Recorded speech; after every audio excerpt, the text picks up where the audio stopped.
ప్రధాని నరేంద్ర మోడీ మరో క్రెడిట్ కొట్టేశారు. World most admirable personality list లో 10వ స్థానం సొంతం చేసుకున్నారు. ప్రపంచ చరిత్రను మలుపు తిప్పిన ఆరాధ్యుల లిస్ట్ లో ఆయనకు చోటిచ్చింది వరల్డ్ ఎకనామిక్ ఫోరం.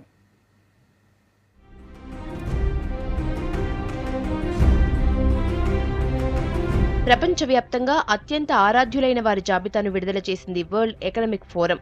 125 దేశాలు, 285 నగరాల్లో 1000 మందికి పైగా యువత అభిప్రాయాలతో గ్లోబల్ షేపర్స్ వార్షిక సర్వే 2015 పేరుతో ఈ జాబితాను తయారు చేసింది.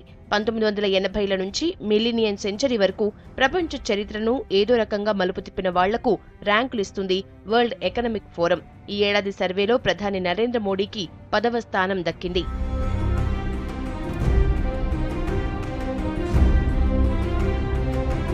దక్షిణాఫ్రికా శాంతి దూత నెల్సన్ మండేలాకు టాప్ ర్యాంక్ దక్కింది. భారత జాతిపిత మహాత్మా గాంధీ 4వ స్థానంలో నిలిచారు. ఇక జాబితాలో పోప్ ఫ్రాన్సిస్కు second place, Tesla motor CEO Elon Musk 3వ స్థానంలో ఉన్నారు. బిల్ గేట్స్ కు 5వ ర్యాంక్, అమెరికా ప్రెసిడెంట్ బరాక్ ఒబామాకు 6వ స్థానం దక్కింది. Virgin group CEO Richard Branson కు 7th place, Apple founder Steve Jobs కు 8th ప్లేస్ దక్కింది.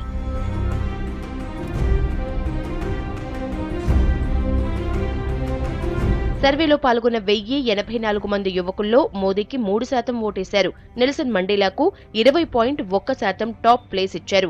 గాంధీకి 12.4% మంది ఓటేశారు. దక్షిణాఫ్రికాలో స్వచ్ఛమైన ప్రజాస్వామ్య సాధనకు మండేలా కృషి అమోఘమని, ఆయన పాలన అన్ని దేశాలకు ఆదర్శమని సర్వేలో పాల్గొన్న యూత్ అభిప్రాయపడ్డారు.